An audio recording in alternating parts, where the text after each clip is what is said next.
today I want to share something a little personal with you.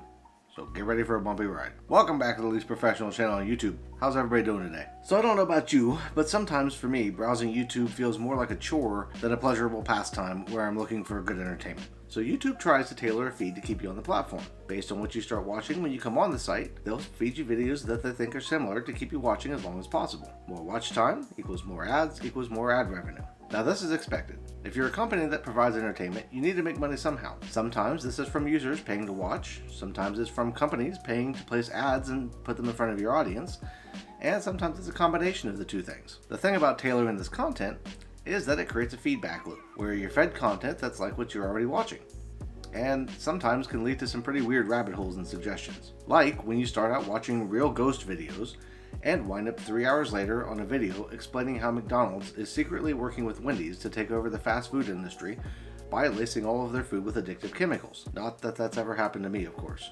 When I first started this channel, I began watching content created by channels known as YouTube growth channels. They make videos detailing proven steps to help you succeed on YouTube. I found the first one by searching for tips to grow on YouTube, because when I start doing something new, I like to learn as much about the topic as possible. Once I'd watched several videos by that one channel, YouTube started pushing others to me, and I found myself following several different channels that were all covering the topic of growth on YouTube. Then I started to notice something. These channels were all saying basically the same things. All of their advice was the same, but it was presented in a different manner based on the host. New videos they were putting out seemed to be rehashing a lot of the same things that they'd covered in other older videos, but they were repackaged and reworded to seem different. I also started to realize that many of the people who were following them and commenting on their videos on a regular basis seemed very cult-like in their comments. There were a lot of comments telling them how great they were, or the positivity type contents of "we will all exceed and everyone can do it." I would post things from time to time disagreeing with the odd point or trying to have a conversation, because that's how I learn the best. Not by being talked to, but by having a conversation with another individual on a topic that maybe they know more about than I do. Those comments would sometimes get responses from the channel they were directed at, but usually they were ignored. Sometimes I would even get responses from other people who had watched the video agreeing with the sentiment that I'd stated, but that didn't happen too often either. What I realized after a short time was that these channels weren't giving tips on how to grow or make better content, although some tips were helpful to an extent, but most weren't really. But they were selling hope. They were preying on small creators who wanted to make it big on YouTube by leading them to believe that it would be as simple as following the steps that they laid out in front of them. In reality, growing a channel on YouTube takes a lot of time and effort. And no matter how great your videos are, there's a high chance that you'll never get to a place where making videos will replace a full-time income of a normal job. Now this is, simply put, due to the low bar of entry. You just need a camera, and most people have access to a camera. And that leads to a huge number of channels and a lot of variety. There's only so much space on the homepage, and most of that space is dedicated to established creators or to channels that you have shown a massive interest in. If you watch the majority or all of a video on a channel, YouTube will show you more of that channel. If you watch several videos by a channel, YouTube makes sure to show you their newest stuff when it comes out, because they know that that channel keeps you on the platform. A good example from personal experience is World of Mr. Gray. So I have notifications turned off on YouTube because I was subscribed to a ton of channels, though recently I've cleaned up my subscriptions a bit. So I didn't get notifications for new uploads by channels I'm subscribed to.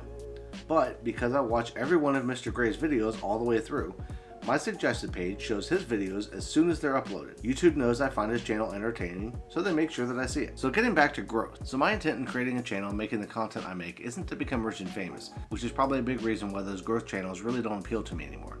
Rather, it's to learn some new skills and share some things that I've learned and be creative. YouTube's an awesome creative outlet, and it's a good way to connect with others. Something that I haven't shared to this point is that I'm on the autism spectrum. Now, while I don't feel comfortable talking too much about this right at the moment, I will share that I have a difficult time meeting new people and having long-term friendships. My social circle is very small, and having the chance to interact with all of you that comment on these videos means more to me than you may realize. Now, I share this for a couple of reasons. First, I'm sure that there are others out there like me that love science and logic and the kind of things that I cover in my videos, but that don't have a lot of people that they know who they can talk to about these topics. I want to build a community here where anyone who wants to chat about these kind of things feels comfortable doing so and has somebody to talk to. Second, if you subscribe to my channel or watch my videos, I want you to know what to expect.